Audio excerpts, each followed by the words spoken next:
Estimados cinescopios, ¿cómo están? Bienvenidos a un capítulo más del Cineclub Cinescopia, donde cerraremos el ciclo que estamos dedicando a los Juegos Olímpicos, hablando quizás de la película como tal, quinta esencial en cuestión del reflejo de las Olimpiadas. No estamos hablando de historias de ficción, sino de capturar en documental los momentos que representan las justas olímpicas. Y en este caso, pues hablando del papá de todos, Olimpia. El film dirigido en 1936 y sacado, digamos, en 1938 por la magnífica y siempre cuestionable Leni Riefenstahl, que nos habla justamente de la organización y los Juegos Olímpicos de Berlín 1936, en aquellos entonces dirigidos por el nunca bien mencionado Adolf Hitler, en los cuales pues vemos justamente mucho de lo que es el espíritu olímpico y la belleza de las Olimpiadas. Para hablar de este documental, digo, siempre interesante de discutir, tenemos aquí al cineactuario. Aaron, bienvenido, ¿cómo estás? ¿Qué tal? ¿Cómo estás, José Roberto? Muy buenas tardes, noches a todos los que nos escuchan o nos ven, sea cual sea el caso.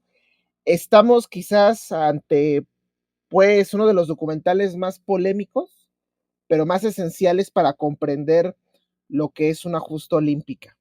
Entonces, va a ser un episodio muy interesante y esperemos que, por ejemplo, acabas de mencionar al hombre con H, trataremos de que no nos censuren este podcast por ya saben, este tipo de cuestiones de borrar ciertos personajes históricos de la historia. No lo podrían borrar. Estamos hablando al final del día de historia pura en todos los sentidos. Y hay que decir que ¿por qué elegimos el documental de Olimpia cuando pues hay muchos otros documentales que se han hecho a través de cada uno de los ciclos olímpicos y de las justas veraniegas que ha habido pues a través de la historia? Cada uno de ellos tiene su propio documental, algunos con tonos un poquito mayores que otros. Dentro de los más memorables, pues podríamos hablar de la Olimpiada de Tokio del 64, que ha sido también uno de los documentales más importantes o interesantes, del mismo de las Olimpiadas en México, de 1968, que pues, en su momento incluso también llegó a estar nominada al Oscar a Mejor Documental, Visions of Eight, que refleja todo lo que fue Múnich en el 72 y Montreal, perdón, en el 76. Muchos documentales que valen la pena y que hasta la fecha se siguen haciendo como documentos, pero lo principal de por qué hablar de Olimpia es justamente porque, decíamos al inicio, es el papá de los pollitos, es el papá de todos. No nada más porque haya salido antes, sino porque sienta las bases de lo que es el documental, no nada más deportivo, sino en general. Lo que hace Leni Riefenstahl, y lo estaremos debatiendo en este programa, es algo superlativo, algo que en su momento no se había visto y que reviste una estética y una narrativa completamente diferentes y muy emocionantes, vibrantes. Incluso ahora pues estamos casi 90 años después de haber sido lanzado. ¿Qué te pareció a ti revisitar esta Olimpiada del 36, Aaron? Cuando uno ve este documental, es una experiencia visual gratificante, porque hay dos cosas que destaco y ya metiéndonos directo a los aspectos técnicos. Uno es que la fotografía está muy bien hecha, o sea, al punto de que estamos hablando de el año de 1938, sigues viéndose perfectamente impecable, no hay ningún pero, o sea, el fotograma está muy bien cuidado, que es luego lo que pasa un poco con las cintas que ya tienen sus años o que estuvieron filmadas de manera clásica en blanco y negro, que el fotograma se va deshaciendo poco a poco conforme van pasando las transiciones de, ahora sí, que de lo que fue el formato beta al VHS al DVD después del formato digital. Ustedes pueden ver este documental de Olimpia en el sitio de los Juegos Olímpicos y verdaderamente sigue muy bien cuidado. Y eso te habla de una calidad en las cámaras la cámara que se utilizó, pues casi en su momento de alta tecnología. Y no solamente es eso, creo que también cuando tú visitas Olimpia y ves varias tomas, creo que a nivel visual y a nivel de cómo incluso filmar un evento como es los Juegos Olímpicos, encuentras muchos paralelismos o muchas cosas en los cuales esta directora pues prácticamente abrió brecha para pues la forma en que se corre la transmisión, cómo se presenta una transmisión, e incluso varios documentales que tú mencionaste, como la Olimpiada de Tokio, como el de 1968, irremediablemente ves algunos fotogramas y dices, pues prácticamente esta directora les dio el camino para la manera en cómo filmar, ya ni siquiera digamos documentales tipo Olimpiadas, sino documentos históricos que pueden llegar a ser invaluables para la historia. Mencionas muy bien el tema de los ángulos. Creo que lo más impresionante que tiene este documental es justamente la estética. Y es una oda justamente a lo que es la belleza del cuerpo humano, cómo se utiliza para lograr las grandes hazañas a las que se llegan en los Juegos Olímpicos.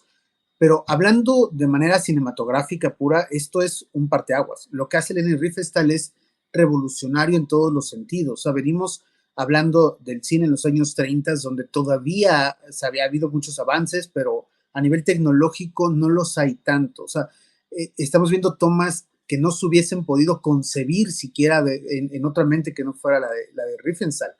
Estamos hablando de ángulos, de encuadres, de edición, de transiciones que resultan perfectas. No sé, a ti, Aaron, por ejemplo, ¿qué te haya parecido la primera toma donde están tomando justamente las ruinas de la antigua Grecia y haciendo la transición hacia lo que es la Olimpiada actual? Eso es una belleza sobrecogedora.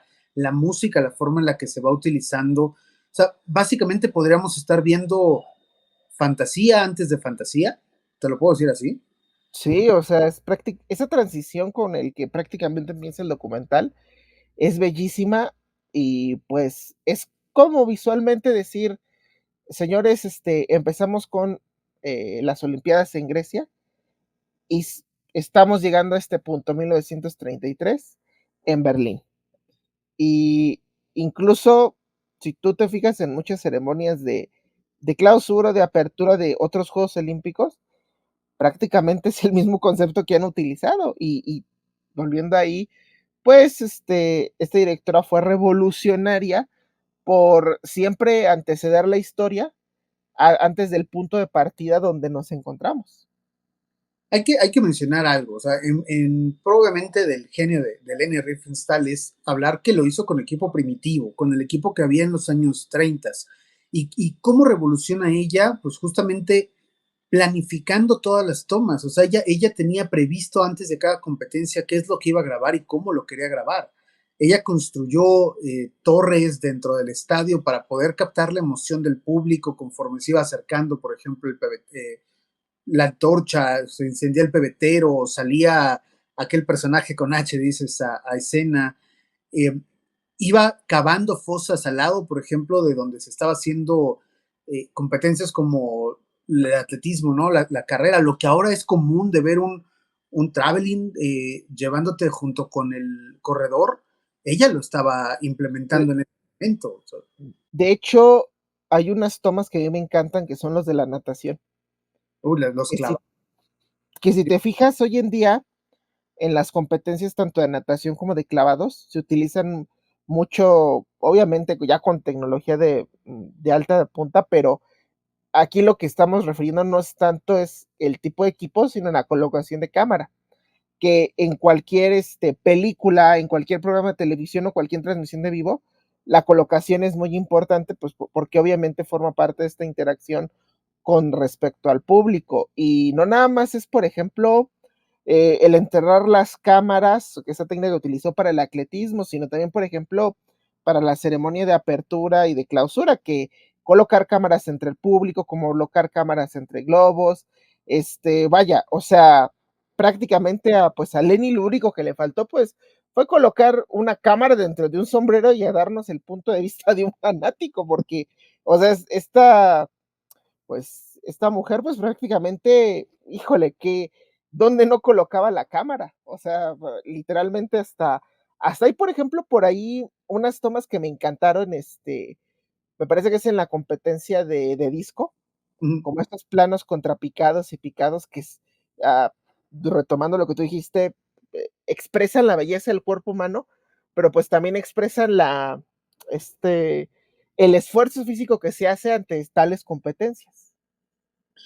Claro, y vamos a hablar de algo. Lo que hace ella de nuevo es revolucionario en muchos sentidos. Lo que había hecho previamente en su anterior documental del triunfo de la voluntad dan pie justamente a hablar de esta planificación y de esta forma de ver el cine, de visualizar la imagen como nadie más lo podía haber hecho en su momento.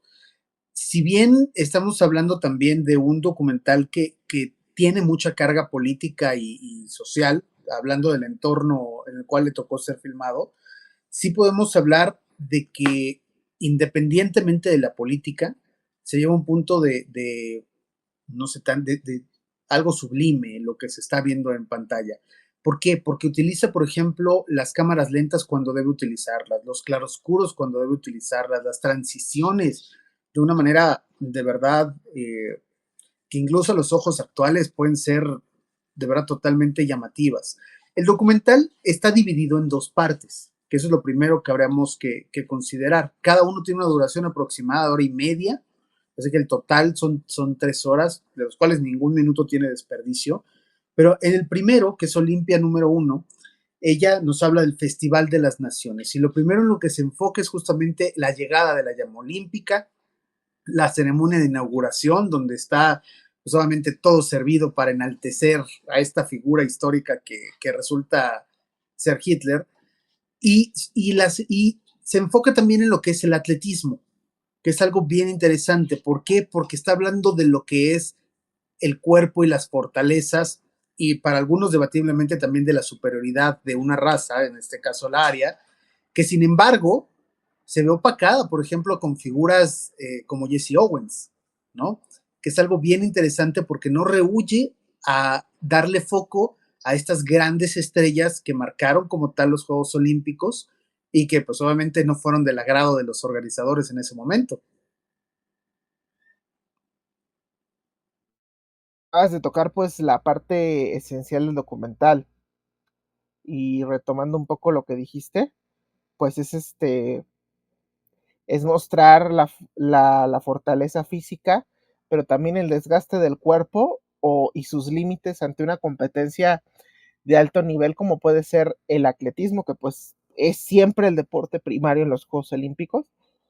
Y estas cámaras ayuda, o esta técnica que él utiliza para poner la cámara precisa en el momento adecuado, lo que hace es que también tengamos, bueno, cada sección que nos va mostrando en este documental y enlazada también por estas transiciones repentinas, pues le dé su oportunidad a cada atleta destacado en esta Olimpiada. Evidentemente, cuando uno habla de las Olimpiadas de Berlín de 1936, no podemos dejar de hablar de Jesse Owens. O sea, ante este discurso, hay que decirlo, o sea, con todas sus letras, irracional y racista, y en todo, incluso xenófobo, pues Jesse Owens, a través del cuerpo y de la fortaleza física, se levanta para demostrar que pues no existe o no existía en ese momento una raza superior, que al final del día pues lo que determinaba a lo mejor no eran las características que ellos creían, sino que también dentro de otro tipo de etnias o razas podía existir esta superioridad física, pero no se enaltecía de ellos, sino que lo hacía como una muestra de inclusión o de paz. No sé, ¿qué te da a ti, por ejemplo, o cuando oyes la figura de Jesse Owens, qué te llega a la cabeza? Lo primero es un atleta superdotado, hablando ya no nada más de su época, porque también creo que hay algo bien interesante en ver este tipo de documentales. Uno habla ahorita de los hombres más rápidos, no sé no recuerdo exactamente con cuánto se ganó el oro en esta Olimpiada o cuál es el récord olímpico en 100 metros, pero de repente lo ves correr y dices 10.2.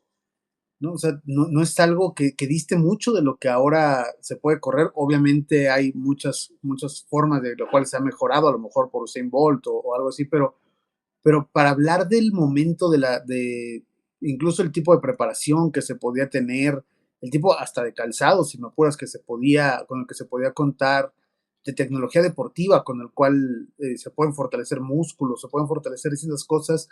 En ese momento, una etapa más primigenia del deporte, más pura, de repente ver a alguien hacer lo que hizo Jesse Owens y hacerlo, por ejemplo, porque te lo ejemplifican no nada más en las carreras de velocidad, sino también en el tema del salto, eh, es algo impresionante. Y obviamente el tema histórico de haberlo hecho poniéndole en cara, digamos, al nacionalsocialismo que hablaba de la pureza de la raza aria, de la superioridad de ellos, poner a alguien de descendencia afroamericana que vaya y les plante cara y les gane en su casa estas competencias, es algo que siempre va a tocar las fibras, ¿no? Sobre todo quienes conocemos o vamos un poquito más la historia, no nada más del deporte, sino la historia en general, eh, siempre hablar de Jesse Owens y poder verlo también en pantalla en esas competencias es algo impresionante.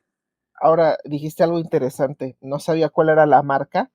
Este, la, esta competencia de 100 metros, la que acaba de pasar de los Olímpicos de Francia, se ganó con 9.79.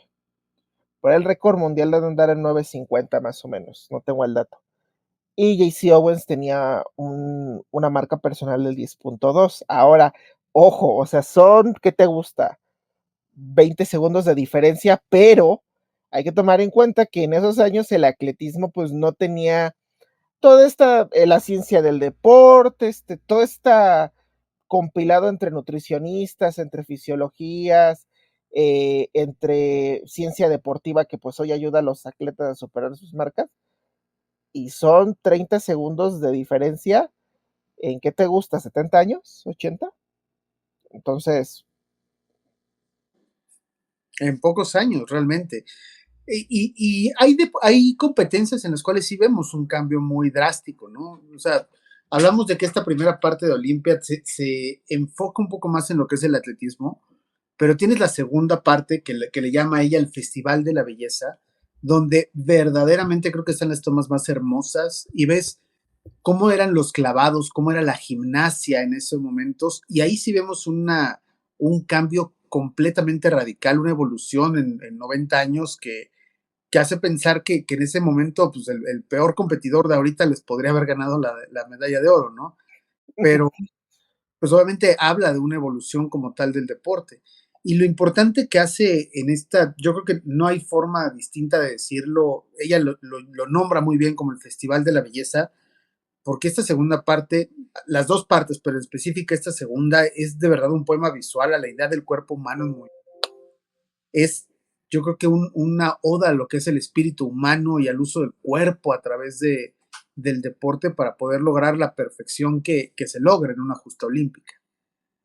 sí, de hecho a mí esta segunda parte no nada más me gusta porque aquí no se enfoca el atletismo, sino las otras disciplinas, sino también porque se mete dentro de la Villa Olímpica. Que pues uno ve las villas, que es lo padre, uno ve la Villa Olímpica del 1936 y la compara con otras villas, dices, o sea, no, yo Eran, creo que eran cabañas, lo que interesante ver a la delegación de Perú, al colombiano haciendo calentamientos, a cómo jugaban los italianos antes de las competiciones, a cómo hacían sus estiramientos. Es algo de verdad interesante que creo pocos documentales también se han metido a la Villa Olímpica. Casi todos sí, en las competencias o en el público. para quien no lo ha visto, es como si la Villa Olímpica fuera la Marquesa, pero sin carne asada. sin quesadillas de las de Loret de Mola, o no sabemos si todavía, pero sí, efectivamente, es de verdad una belleza interesante ver cómo están separados, por ejemplo, lo de hombres y mujeres, ver cómo cada uno tiene su forma de vida y cómo incluso los países se comportan de forma distinta, ¿no? Ante la cámara y ante, pues obviamente, este ojo de Leni Riefenstahl. Y, Aaron, no podemos hablar de la película también sin hablar del tema escabroso, del tema de que esto se consideró en su momento parte de la propaganda nacionalsocialista para encumbrar y mantener a Hitler en el poder. Leni Riefenstahl tiene una historia bien complicada, bien compleja. Yo creo que es de las cineastas más, ¿cómo ponerlo? Hay una forma de controversia alrededor de su nombre que siempre que se menciona se tiene que hablar de esta controversia.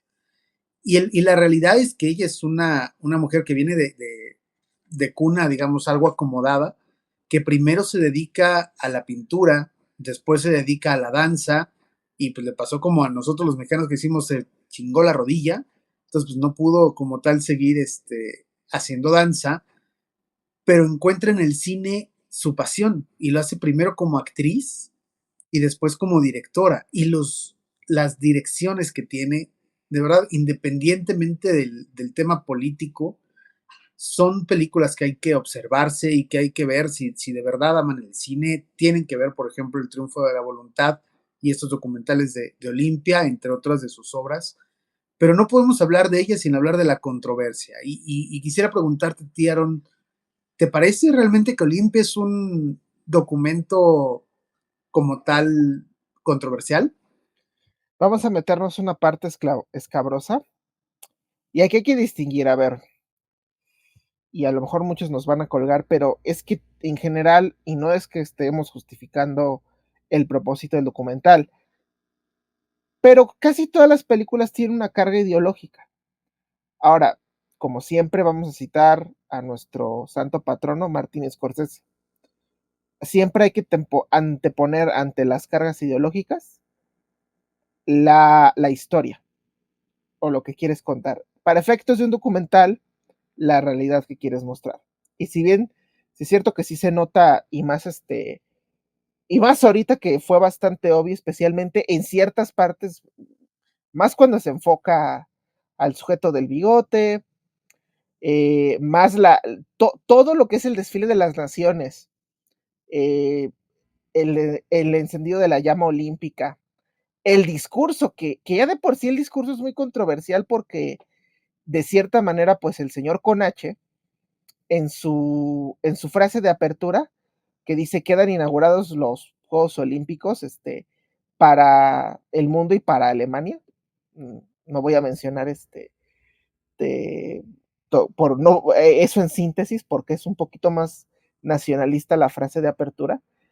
Ya hay notas que sí hay cierta carga como de exaltar esta nación y lo que diríamos hoy en día ser un brand washing de, de la imagen a nivel mundial de cierto país.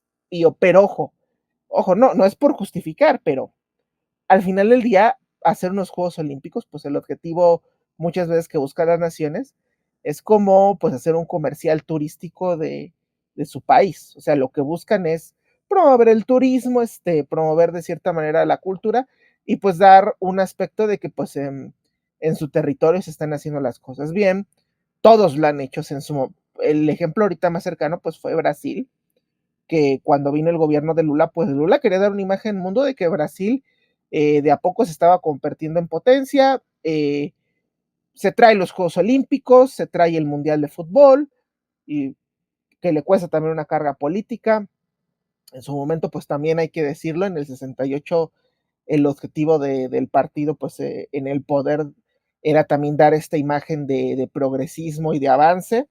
Lo han hecho varios países, lo hizo Sydney en su momento, Beijing, porque si usted, a lo mejor mucha gente, para algunos millennials, China siempre va a ser la superpotencia, pero en ese año también Beijing ya quería dar la imagen de que ya dejó de ser un país exclusivamente manufacturero y que ya era un país proveniente del primer mundo. Entonces, si bien hay muchísimos ejemplos, sí, por desgracia, cuando uno ve este documental no puede evitar este tipo de comparaciones políticas. Habría que hablar del contexto histórico. Obviamente estamos hablando de la Alemania de entreguerras en 1936, donde efectivamente el nacionalsocialismo ya había subido al poder y se busca encumbrarlo y darle la proyección. Como bien mencionas, Aaron, pues a todas las Olimpiadas, cada uno de los países que lo organiza lo ha utilizado para bandera política, bandera de promoción turística. Ha funcionado en muchos casos, como el caso de Barcelona 92, que quizás sea el mayor éxito en cuanto a proyección de una ciudad, pero también se ha tratado de reflejar el poderío de cada una de las naciones que lo organizan, ¿no? Como es el caso de Beijing hace unos años, o pues históricamente hablando, pues ha estado cargado de tensiones políticas y sociales, como fue Moscú 80 y Los Ángeles 84, ¿no? Con su... Oye, por cierto, perdón por interrumpirte, pero sí, ahí por ahí la memoria histórica me falló, pero ahí tienes razón, las Olimpiadas de Moscú, o sea que quizás han sido una de las Olimpiadas más controversiales, y las Olimpiadas que les antecedieron 4 años después del boicot soviético, donde estas 2 ediciones, pues yo creo que si hablamos de la Guerra Fría, nunca, los Juegos Olímpicos de estos años no los podemos dejar a un lado, porque son la demostración del poder en ese entonces que tenía tanto los bloques soviéticos como Estados Unidos, y cómo estaban compitiendo tanto, que por ejemplo, saludos a Valentina, que Valentina, pues como ya sabrán, se dedica a las relaciones internacionales, mencionaba algo interesante y que todavía sigue ocurriendo hoy el día. Al final del día también los Juegos Olímpicos, pues es un juego, y lo dijo Uriel coincidentemente en Carros de Fuego, es un juego para demostrar pues qué nación también es más potente. Y no por nada las naciones que están más arriba del medallero, pues generalmente son las naciones que son económicamente más prósperas. En esta última edición, llámese Estados Unidos, China, Japón, y por ahí Australia, que está teniendo pues un crecimiento económico y cultural y deportivo interesante. Y pues hablando de eso, no podemos decir que la Olimpiada del 36 no fuera motivo de justamente tratar de dar esta imagen de Alemania al resto del mundo. O sea, claramente fue utilizado para hacer una propaganda nazi, había que decirlo abiertamente, no te van a funar, no te preocupes, Aaron, es historia. Eh, pero obviamente habían encontrado en lo que eran este tipo de películas o de cine el elemento principal para hacer la propaganda, y lo hacen encontrando en Leni Riefenstahl a su mejor aliada, ¿no? O sea, lo que hace de nuevo con el documental del 35, El Triunfo de la Voluntad, es impresionante, y lo replica en este documental del 36 que sale en el 38 de Olimpia. Pero ahí hay que poner sobre la mesa dos cosas. Número uno, hablando históricamente, Leni Riefenstahl después fue juzgada y de hecho fue como tal mantenida presa tanto por franceses como por americanos por ser una de las principales promotoras del nacionalsocialismo. Sin embargo, en juicios que se llevaron a cabo, se le denomina que ella era simpatizante no activista. O sea, se le limpia de alguna manera. También mencionar a nivel histórico que en 1948 el Comité Olímpico Internacional le otorga una medalla de oro a Leni Riefenstahl por su documental. Cuando estamos hablando de que en el 48, ya habiendo pasado todo, pues estaba, de alguna forma, es una manera de perdón. Pero el haber dirigido estas dos películas funciona como una cruz sobre Riefenstahl. No se le permite después entrar a Estados Unidos, no se le permite seguir adelante con su carrera, y difícilmente después llega a grabar documentales, que lo hace, pero lo hace sobre la vida marina, ¿no? Esas tomas que tiene submarinas en sus documentales subsecuentes son de verdad también de una belleza impresionante. Y pongo sobre la mesa algo. Quizás Lenny no habría recibido el financiamiento necesario para hacer esta película si no hubiera habido en él un tinte político. O sea, difícilmente el partido en cuestión le hubiera soltado tal financiamiento para tener la calidad de producción que tuvo. ¿Y qué otra forma podemos hablar del arte que no se puede ya juzgar a 90 años de diferencia, sino con una óptica muy distinta, ¿no? O sea, tenemos que también aprender a separar una cosa y otra, porque si bien Olimpia es un documental con carga política, también es que trasciende de la política y se vuelve, lo que hemos dicho, un documento histórico que es poesía pura. Entonces, Sí, creo que hay que poner las cosas sobre la balanza, pero no sé, a ti qué te deja la figura de Leni Riefenstahl, Aaron. es complicado porque es que este tipo de figuras que tienen cierta carga ideológica, política, que hay que ser honestos, o sea, por mucho que haya cuestionamientos, pues sí tuvo una afectación a nivel mundial fuerte, pero volviendo a lo mismo, hay que separar la obra del artista y con todo y que a lo mejor obviamente, yo ideológicamente pues para nada esté de acuerdo con lo que decía Leni Riefenstahl, si no te deja reconocer que volviendo a este colorario que dice Martin Scorsese que siempre me ha encantado, la verdad es que con todo eso en el documental te cuenta una historia bien montada alrededor de una olimpiada por 4 horas y que verdaderamente no deja ningún cabo suelto, o sea, no deja nada al aire y que y construye todos estos eventos y atletas en una misma narrativa.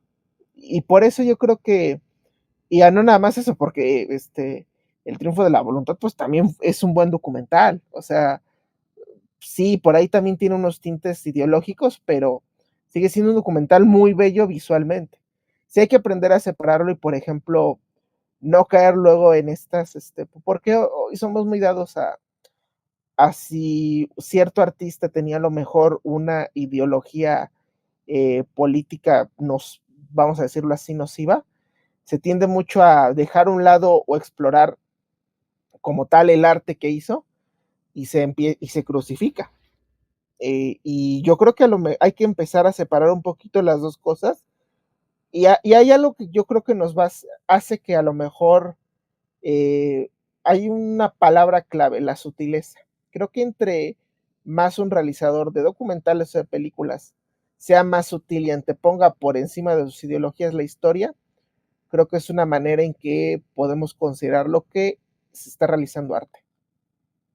Y eso creo que es lo importante, que debemos aprender a diferenciarlo, si bien nos da pie a pensar y a valorar de alguna forma enferma el genio que representa lo que hizo Hitler de alguna forma y lo que hizo sobre todo Joseph Goebbels en el tema de la propaganda a través del cine, utilizando a Leni Riefenstahl como su alfil o como su herramienta para poder lograr esto y entendiendo que sí, la película tiene tintes de tratar de transmitir esa obsesión ideológica del nacionalsocialismo, de sus valores, de la superioridad a la cual en teoría aspiraban.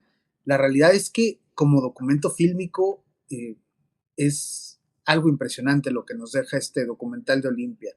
Y hay que decirlo con todas sus palabras, esta es una obra de arte, esta es Sí, una todos los sentidos, que habrá que revalorizar y que entender por qué a partir de este documental se empezó a copiar el estilo y hasta la fecha vemos documentales que tienen ecos a lo que se hizo en este Olimpia, que tienen ecos a las tomas, que tienen ecos por ejemplo, el uso de la cámara lenta para dar más énfasis en algunas de las competencias, es algo que no veíamos tan comúnmente. En hacer las transiciones, decíamos, de ver a las grandes masas aplaudiendo, pero después hacer un close-up a alguien aventando el sombrero, a ver la cara del atleta tratando de hacer su mejor esfuerzo. O sea, hay tomas de verdad. Yo no sé cuál sea tu punto máximo de la película, pero creo que hay varios. Jesse Bueno, Owens. Jesse Jesse Owens, Owens es pero, de mis pero lo mejor en cuanto a lo visual. visualmente a mí me encantan las tomas de la natación. De hecho, te voy a confesarlo, uno de mis deportes favoritos a nivel olímpico para ver en televisión es la natación, porque siempre las tomas son preciosas, las tomas tanto dentro de la alberca y aquí, pues prácticamente Lenny hace lo mismo, o sea, replica prácticamente lo mismo, Y eso que estamos hablando de los 80 años de diferencia, se ven preciosas esas tomas. Es que no lo replica, es que lo idea, lo idealiza y lo plasma de forma que ahora todo el mundo tenemos que ver la natación como con esas tomas, si no, no te sabe, ¿no? Si no es algo distinto. Fíjate, yo difiero contigo en algo, o sea, me encantan las tomas de la natación, pero yo soy más afín a las secuencias que hace de los clavados, las secuencias que hace de la gimnasia y sobre todo en la primera parte del primer documental, lo que hace con el salto de pértiga o el de garrocha, es algo que te llena justamente el espíritu y te habla de la competitividad que puede tener conforme va oscureciendo en la prueba y van pasando los finalistas a ver quién se lleva el oro, quién puede superar el brinco del anterior. Es algo Pero que... eso es clase de edición, ¿eh? Ah, claro. O sea, hay que decirlo de nuevo, hablando de los recursos con los que contaba, tiene un ejército de asistentes, Riefenstahl, al hacer esta película, eso es claro, eso es patente, pero dicen que ella supervisó personalmente la edición y estamos hablando de 250 horas filmadas para poder llegar a reducirlo a tomas específicas, a ángulos específicos y hacer uno o dos documentales, como lo quieran ver, de 3 horas de duración. O sea, la labor titánica que hay con las herramientas que había en el 36, te habla de un genio. O sea, no puedes hablar de otra forma más que de un genio de esta mujer. Era un genio y aparte, volviendo a esas transiciones entre competidor y atleta, están muy bien hechas.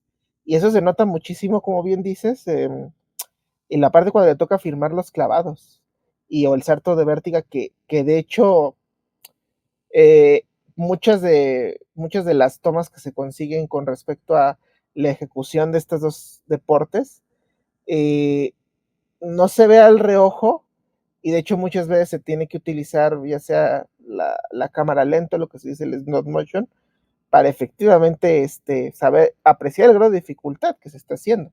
De hecho, esas tomas que ella hace, y volviendo, y es que este documental híjole, yo creo que todo aquel que se dedica a transmitir deportes lo debe de ver o lo tiene que ver, porque incluso estas tomas que tú hablas de Slato de Garroche y de Juegos Olímpicos, otra vez, tú ves una transmisión de atletismo, de clavados, se replica en esta slot motion, esta cámara lenta para ver cómo va cayendo el competidor, si ejecutó bien el clavado que está haciendo. Híjole, o sea, la verdad es que no, sí, es una genio literalmente en todos los aspectos.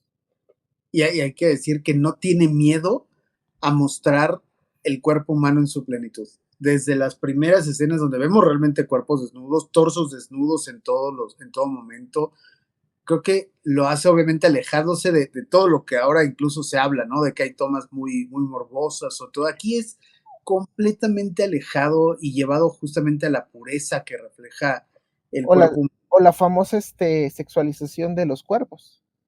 Sí, Que por ejemplo, regresense al capítulo de la película de Robert Town, Personal Beats, que fue una de las cosas que nos quejamos Val y yo de esta película, que prácticamente pues, a pesar de ser una cinta de Juegos Olímpicos o de deportes, pues era una cinta grabada como tipo comercial de cigarrillos, sexualizando los cuerpos.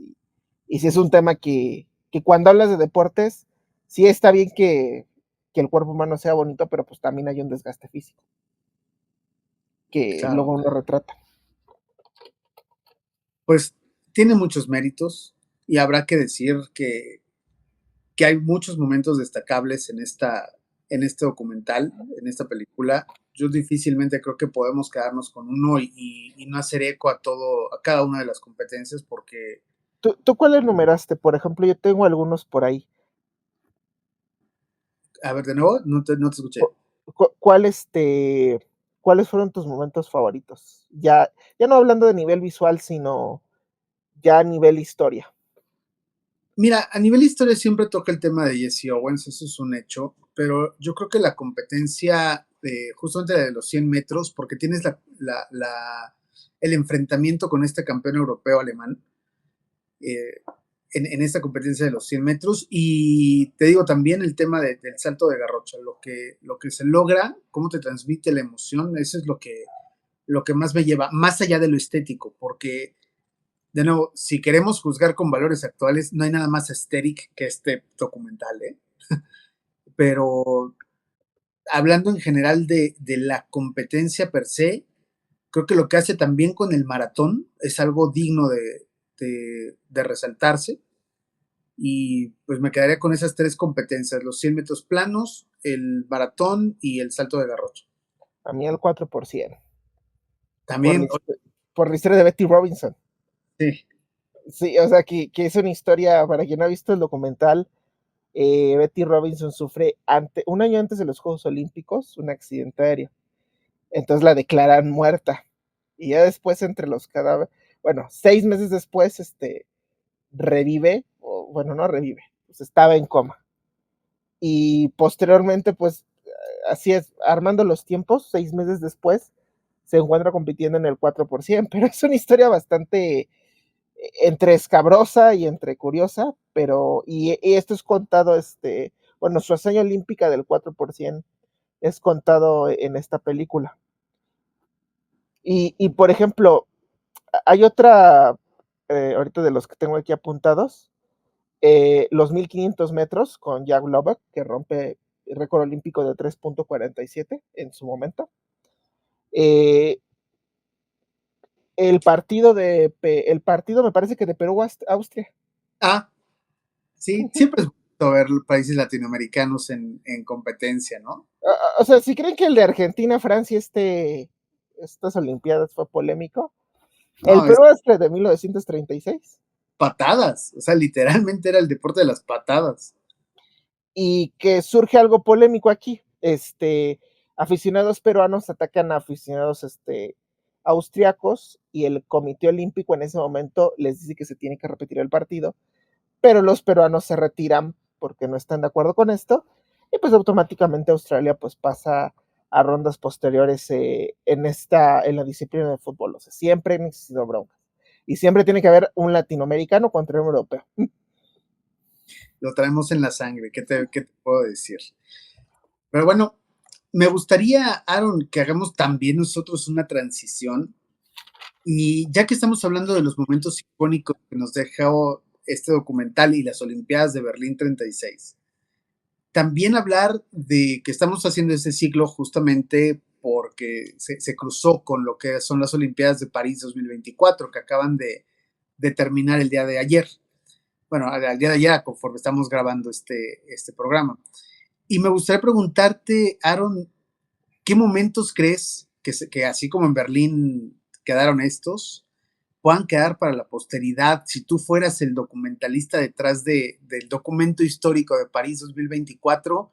¿Qué momentos no podrían escapar de tu lente?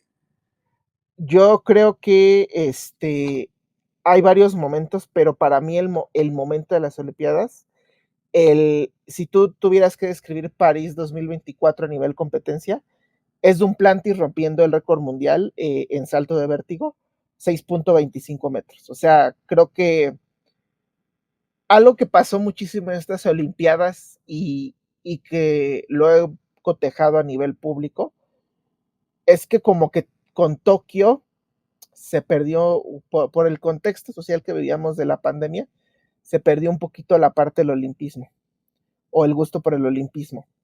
Y yo creo que con lo que hizo Duplantis, nos volvió a recordar por qué la mayoría del público ama esta competencia, porque es ver a los seres humanos rompiendo marcas y superando sus propios límites. Y la de Duplantis, pues fue increíble. Uno no es sueco, o uno no pertenece a este país, pero a mí de plano, pues, tengo que confesarlo, se me llenaron los ojos de lágrimas al ver cómo rompe el récord. O sea, porque detrás de todo esto hay años de preparación, años de sacrificio, y todo ese esfuerzo se traduce en demostrar que las barreras que se van poniendo dentro del deporte se pueden romper. Armando Platís, creo que es uno de los momentos icónicos. También conforme vas viendo estas tomas al público y ves a sus padres y ves a su novia dentro del público, la forma que tiene de celebrarlo es algo impresionante. Yo creo que son muchos los momentos. O sea, también tendríamos que hacer un documental de 3 horas de duración para hablar pues ya no hablamos, por ejemplo, de Marianne Vos en el ciclismo de ruta femenil, que es algo interesantísimo su historia y cómo estuvo a punto de ganar el oro, pero fue rebasada en los últimos tramos. No podemos hablar de París 2024 sin hablar de ese final de fotografía en los 100 metros planos, por ejemplo. Del 9, que fíjate, a ver, ahorita hablábamos del 10 metros planos en 1936, o que la marca, bueno, no la marca, pero el tiempo que quedó fue de 9:79. Pero lo curioso de este final de fotografía es que el primer y el segundo lugar fue de 9:79 y lo que definió la carrera fueron las milésimas de segundo con el que llegaron. Y además, ver cómo, por ejemplo, hay atletas que siguen encumbrándose. Obviamente tenemos que hablar del cubano, pero vamos a hablar primero de Simone Biles en la gimnasia. O sea, qué forma de tener esta hegemonía y de ganar nuevamente el all-around individual, de irse con 3 medallas de oro a casa, que quizás para alguien de su valía estamos acostumbrados a que pueda regresar con 5 o 6 medallas de oro, pero te habla del nivel de competencia que existe, ¿no? Y Simone Biles, además de esto, nos regaló todo un momento icónico cuando la atleta brasileña, la gimnasta, pues el oro de Brasil lo gana y lo que hace, esa reverencia que hace con su compañera de equipo, de los Y, momentos más icónicos también. y con Biles hay que destacar algo, que con todo respeto, pues es algo que cuestiona mucho la generación antigua, los que no son millennials, los boomers, y a lo mejor una parte de los millennials con respecto a la salud mental, porque a Simona Biles se le criticó mucho que se retiró de Tokio por temas de salud mental y decía, no, es que no aguanta nada, no aguanta la presión. Y señoras y señores, pues a Simona Biles le bastaron, bueno, más o menos un año, medio año de recuperación, de buscar en sí mismo, eh, bueno, lo que había en sí mismo, en sanar mentalmente, para regresar y dar todo y darnos 3 oros. Una muestra de que la salud mental, que muchas veces es menospreciada, es bastante importante incluso para aquellos atletas que podemos decir que tienen super fortaleza mental, pero se nos olvida que son humanos, o sea que también tienen sus problemas, que la presión mediática, quieras o no, los hace papilla, y que ellos también, y que ellos nos demostraron que un descanso, un break, pues puede ser muy sano y puede hacer que lleguen en mucho mejor forma. Y cómo hablar también de las Olimpiadas y de estos superatletas, sin mencionar, ahora sí, con bombo y platillo y proveniente de Latinoamérica, a Mijaín López. Lo que hace este personaje, este luchador, es de verdad superlativo en todos los sentidos. 5 veces campeón olímpico, 5 ciclos olímpicos siendo el campeón. Y mira que el contrincante chileno que tuvo también era Claro, sí. bastante fuerte, pero yo creo que nos tenemos que rendir ante quizás debatiblemente el mejor atleta de todos los tiempos a nivel olímpico, porque mantenerte 5 veces no lo ha hecho, no lo hizo Jesse Owens, por ejemplo, no lo hizo Carl Lewis, No lo no hizo Michael Phelps. Phelps, no lo hizo una Comaneci, no lo hizo, o sea, nadie en la historia ha tenido esos 5 ciclos olímpicos siendo el mejor. Y aparte mencionar que yo creo que es el mejor atleta latinoamericano que quizás hemos tenido en la historia. Sí. Y hablando de Latinoamérica, pues hoy sí hizo historia en Latinoamérica, con Guatemala. Con Guatemala, que qué rico y qué hermoso ver a los guatemaltecos celebrar esta medalla de oro. O sea, estás hablando en este momento de que era la tercera medalla, me parece, porque había caído primero la de bronce, hablando de que era la segunda medalla guatemalteca en la historia. Y un día después tienes esta parte del oro, es algo conmovedor, pero lo que hizo Ecuador en la marcha, esos 2 oros, o sea, también es para llorar, como bien mencionas. Lo que hace Brasil también en varias competencias, triste lo del fútbol, que no puede mantenerse Marta, a lo mejor como una de las medallistas de oro, pero pues bueno, tenemos historias bien interesantes, lo de Chile con el tiro, que también es resaltable, la primera mujer chilena en ganar medalla de oro y lo hace de una manera también interesante. tenemos una medalla peruana de bronce, tenemos medallas en Colombia, también el tema de la lucha y de la halterofilia que se dio también para Ecuador. O la medalla de oro de Argentina en, bueno, la reciente modalidad de BMX. Ah, ujú, sí, correcto, Este, la de bronce y la de oro fue lastimosamente nosotros, pues, en México se quedó cerquita así con Marco Verde. Mira, nos quedamos cerca, pero hay momentos bien interesantes. Yo creo que cuando hablas de los momentos icónicos va a depender siempre de la nacionalidad y de la proyección que se le pueda dar, ¿no? O sea, claramente vamos a hablar siempre de los que se ganan en oro, pero para nosotros los mexicanos hay momentos bien interesantes, empezando con el tiro con arco, los clavados, ver, por ejemplo, lo icónico que es ver la cara de los perdón, de los chinos viendo el clavado sincronizado de los mexicanos diciendo perdimos el oro, aunque al final no se juzgó de esa manera. Lo de Marco Verde en el box y lo de judo también, creo que es algo bien interesante y bien rico de ver. También tenemos momentos no tan lindos, pero pues por ejemplo ver esto de pentatlón moderno, se me va el nombre que quedó en cuarto lugar y que No, pero fue una hazaña porque no le fue muy bien en las pruebas de equitación y natación. Y para los que no sepan cómo funciona el pentatlón, son 5 pruebas atléticas. Y dependiendo de cómo quedes en las 4, va a ser tu posición en la carrera final. Por desgracia, me parece que se llama Emiliano, no le fue muy bien al resto de representante mexicano. Y entonces lo colocó en el lugar 11 a 45 segundos de desventaja del primer puesto. Y aún así quedó en cuarto lugar. O sea, ¿por qué? Porque hizo una muy buena carrera y porque, aparte en la última prueba del pentatlón, pues hay un tiro de pistola, pistola electrónica me parece que se llama. Hizo muy bien los tiros y corrió bastante, tuvo un tiempo corrió bastante bien. Pero pues por desgracia no le alcanzó, pero pues, ¿qué le vamos a reprochar? O sea, tenía 45 segundos de desventaja y estaba en el lugar 11 con respecto al primer lugar y quedó en cuarto. hay, hay temas irreprochables, o sea, y de verdad ver a tus atletas compitiendo y emocionándote de esa manera es algo que se tiene que agradecer, ¿no? Eh, Y hablando del pentaclón, otro de los momentos bastante icónicos fue el del egipcio Hendry, Abdel Hendry, que rompió récord mundial en esa carrera en el pentaclón. O sea, prácticamente las 5 pruebas, pues salió de 10. Y aparte aprovechando su primera posición o en la carrera final. Oye, y hablando de salir de 10, ¿qué me puedes decir de las historias de tiro con arco con los coreanos, no? O sea, llevándose todas las competencias, pero sobre todo hablando de esta tiradora coreana que de repente tuvo 11 tiros de 12 de 10. Récord olímpico también. De perfección debes de tener para esto.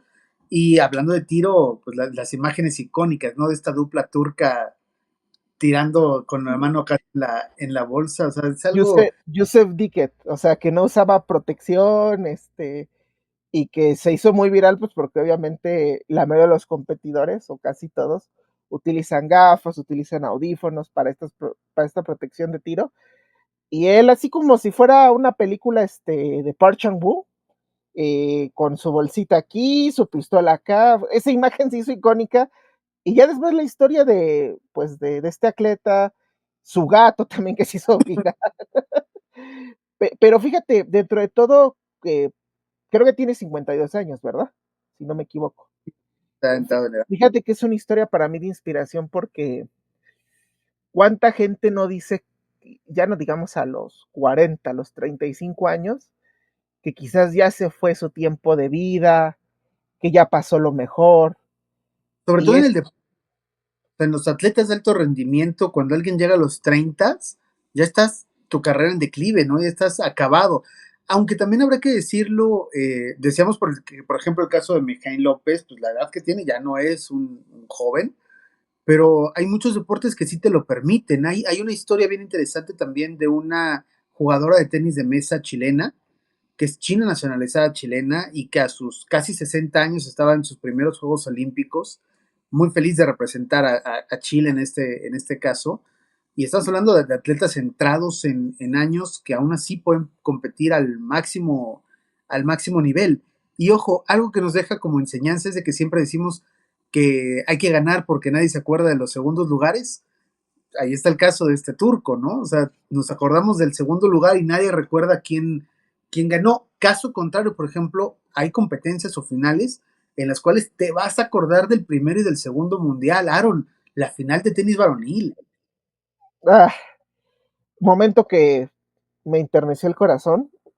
Yo soy un nadalista, quiero aclarar, pero me enterneció mucho que Djokovic, fíjense qué tan duros son los deportes en las Olimpiadas, que es muy difícil conseguir un oro, y Djokovic con todos los trofeos que tiene, le costó durante todos estos años y por fin en Francia le llega su oportunidad. Ojo, es tan difícil conseguir a veces el oro que, por ejemplo, Federer nunca, ya casi, ya retirado, nunca Obvio. consiguió una medalla de oro. O sea, la consiguió creo que por parejas en Londres 2000, pero nunca lo consiguió. O sea, es un logro tan grande conseguir una medalla de oro en tenis que la verdad es que lo que hizo Djokovic en estas Olimpiadas, yo creo que sí lo coloca como no solo de los mejores tenistas, creo que de los mejores atletas.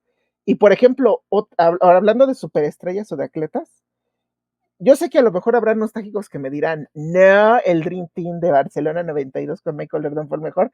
Señores, este Dream Team no le pide nada, o sea, tenías a Kevin Durant, tenías a LeBron James, o sea, tenías a Holiday, tenías a Broker, o sea, superestrellas, que la verdad, creo que tenías a las superestrellas más grandes de la NBA los últimos años.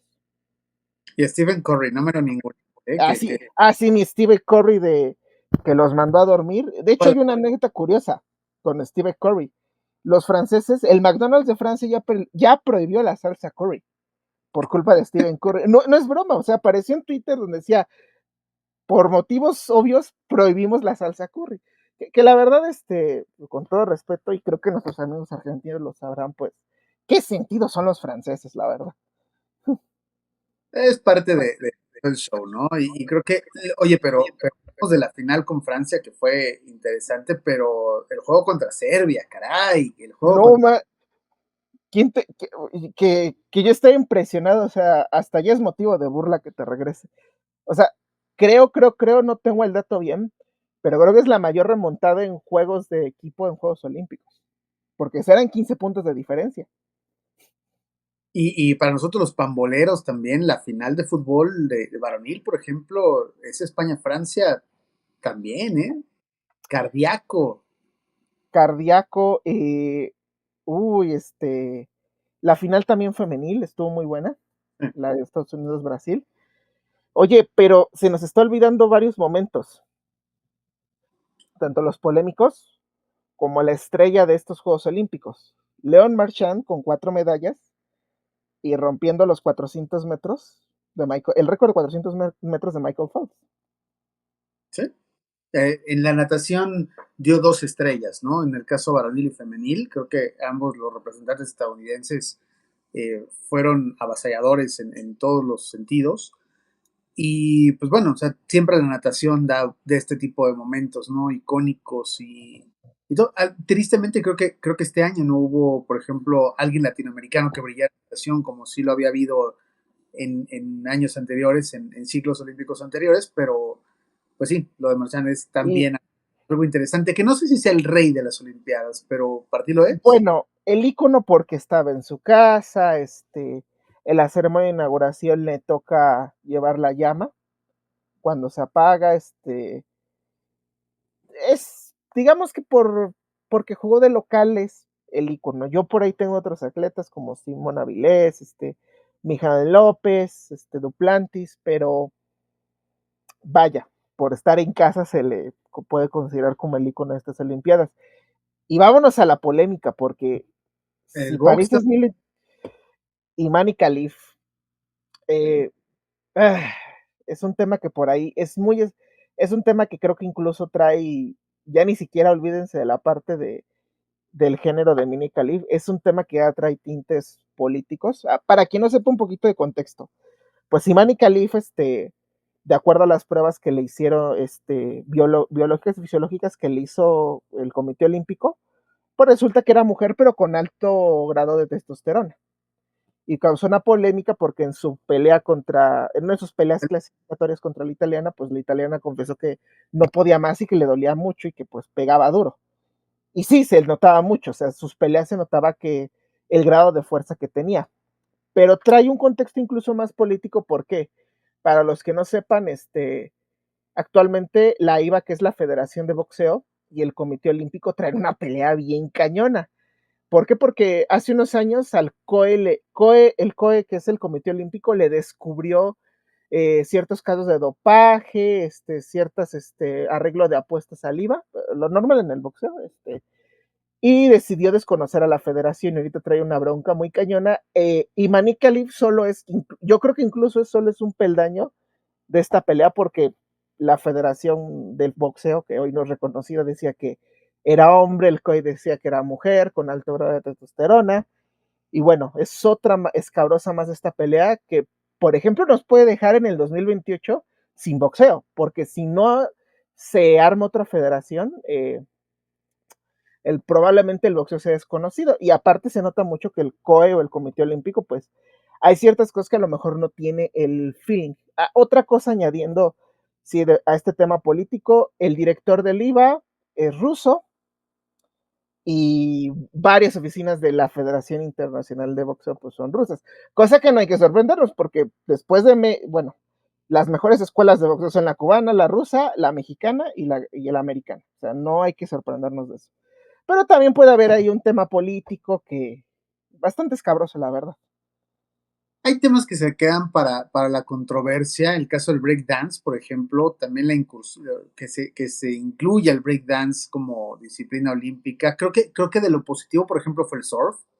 Es algo que vale la pena tenerlo como disciplina olímpica y mantenerlo como disciplina olímpica, pero el breakdance es algo bien curioso, ¿no? Pero ya tenemos skateboard, ya tenemos breakdance, deportes un poco más urbanos que podríamos decir, si se pueden considerar como tal. ¿Y qué te parece, por ejemplo, la participación de esta bailarina, le podríamos decir, australiana, que también fue el reír de alguna manera de las Olimpiadas, pero pues que hay una historia de alguna manera también interesante atrás? Sí, su doctorado en no sé qué rayos era, ciencias artísticas o algo así. Y pues sí se veía que no, o sea, se veía que, y yo tengo dos pies izquierdos y creo que bailo mejor que ella. Entonces, otra polémica, y esta sí es el río Sena. Mm, Todos los atletas que salieron contaminados y enfermos, porque yo me eché la carrera de aguas abiertas, donde por cierto había un mexicano, y la verdad es que creo que el lago que está aquí en Tlanepancla o el lago de Xochimilco están más limpios que a simple vista que el río Sena. O sea, sí se veía, y luego pasaban los nadadores y veías un desagüe al lado. sí, eso fue lo curioso, ¿no? O sea, Cuemanco, nos digan lo que quieran, está mucho más limpio que el Sena, pero pues bueno, eso es parte de idealizar, ¿no? Siempre París y siempre el río Sena, pues bueno, sí fue algo curioso que trataron de hacer desde antes, que por ejemplo la alcaldesa de París estaba buscando nadar y decirle a la gente, miren, todo está bien, si se puede, no pasa nada. Lo trataron de descontaminar durante mucho tiempo, pero la realidad es de que no se debe haber permitido. Primero porque es muy distinto nadar en aguas abiertas que en un río. Eso de inicio, ¿no? O sea, pudieron haberse llevado la competencia a cualquiera de las hermosas playas francesas que hay, pero pues bueno, decidieron hacerlo en el Sena por lo icónico y creo que fue una decisión muy mal tomada, sobre todo pues, Sí, que no se... por la cantidad de atletas que se enfermaron. Ujú. O sea, yo ya estaba viendo a nuestro representante mexicano y decía, yo, o sea, con que salga sano de esta, yo creo que está bien. Aunque Ya. no se en ajolote, estamos Y otro momento polémico que te recuerdas, porque sí hubo varios.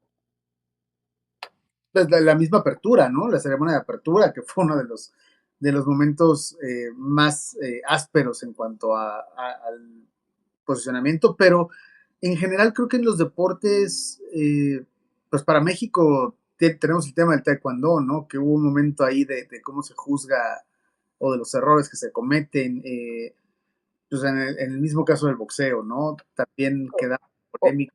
otro momento polémico que muchos atletas dijeron la Villa Olímpica. que las camas estaban hechas, creo que tenían una base de cartón.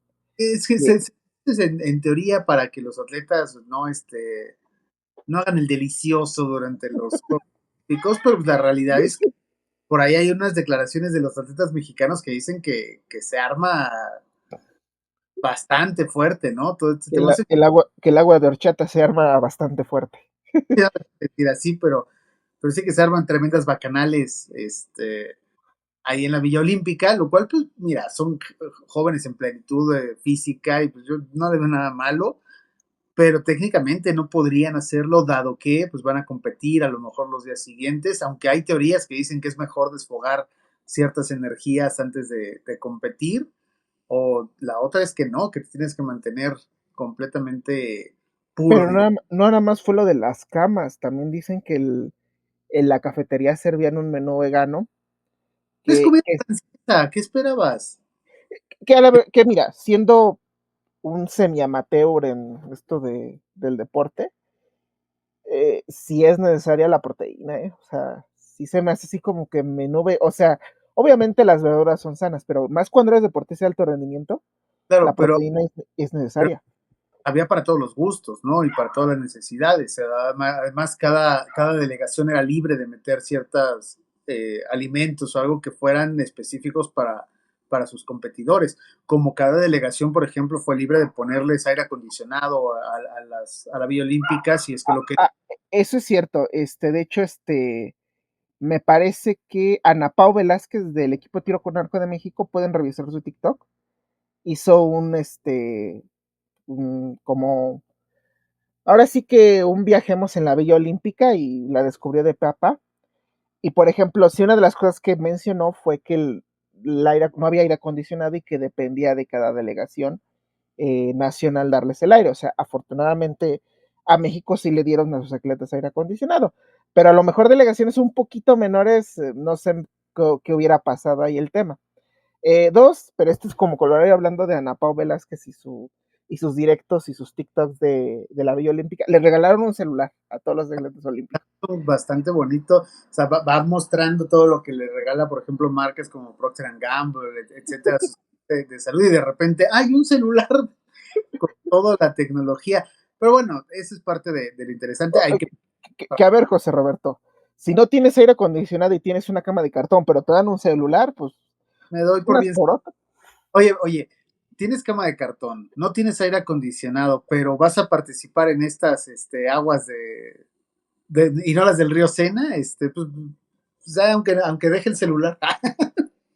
Pues un celular no se rechaza, o sea, y era aparte, creo que era un Samsung Galaxy, o sea, Y no, bueno, de la nueva, de lo que estaban anunciando como tal, era patrocinador de los principales de los. sí, chin dije marcas. Bueno, patrocinan los Samsung. Creo que hay polémicas, el tema de las medallas que se están despintando, descarapelando muy fácilmente, que quizás sea uno de los mayores. Y pues en el caso muy local, ¿no? De nuestra directora de la CONADE llevándose también la plata y no en cuestión de medallas. Pero pues bueno, nos deja muchas enseñanzas, nos deja algo interesante. Muchas de estas cosas no entrarían en un documental de París 2024, pero pues tendríamos, como lo tuvo Leni Riefenstahl, muchas horas de las cuales poder decidir y cuáles poder decir, Y, esta imagen sí vale la pena congelarse en la memoria y quedar como documento histórico. y ojalá primero Dios podamos ver 2028, que va a ser pues en Hollywood, Los Ángeles, California, que pues no hay lugar más cinéfilo en este mundo. Bueno, puede haber, pero una de las cunas del cine viene siendo Los Ángeles.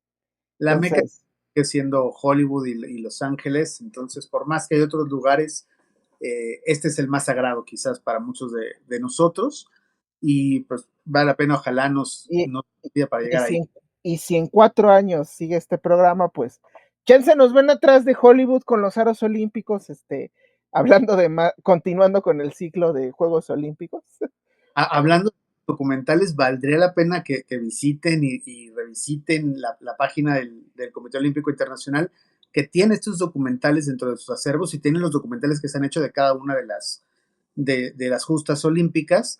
y vale la pena pues, recomendar, decíamos, el de la Olimpiada de Tokio, el de la Olimpiada de México, el Visions of Fate, distintos documentales que se han hecho alrededor de las Olimpiadas de, de Netflix, porque uh -huh. todavía la fiesta olímpica no acaba, faltan los paralímpicos. Rising of Claro. Phoenix, que habla de los atletas paralímpicos. Un Entonces, buen Netflix, ¿no? Entonces, Netflix, o sea, fíjate que en términos de Juegos Olímpicos hay más documental que a lo mejor un poquito más de ficción. Que de hecho, solito podría salir un ciclo de puros documentales de Juegos Olímpicos. Pues déjenos en los comentarios si tienen algún documental sobre deportes o sobre las Olimpiadas que les guste. Y coméntenos su momento favorito. Claro, sobre todo. Y no dejen de acompañarnos porque se viene un ciclo de verdad de no perderse para todos aquellos que gustamos del cine. Claro que conocemos, nos gusta, ¿no? La figura de Tim Burton. Y viene un ciclo que se está preparando sobre varias de sus películas, en el cual esperamos que nos acompañen. Es correcto, los esperamos.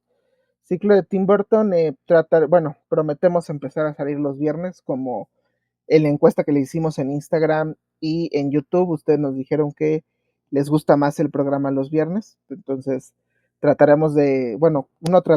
cumpliremos con ese horario. Pues bueno, Aaron, muchísimas gracias de nuevo por acompañarnos. Qué rica plática. Aquí nos tocó ahora a los dos. Sí, pero bueno, también se disfruta la plática de antemano. Muchas gracias, José Roberto, por esta bonita plática. Y pues yo creo que nos vemos en la siguiente edición, ya hablando ahora de Tim Burton y sus extrañas películas. Nos vemos, Cinescopios. Nos vemos, cuídense. Bye.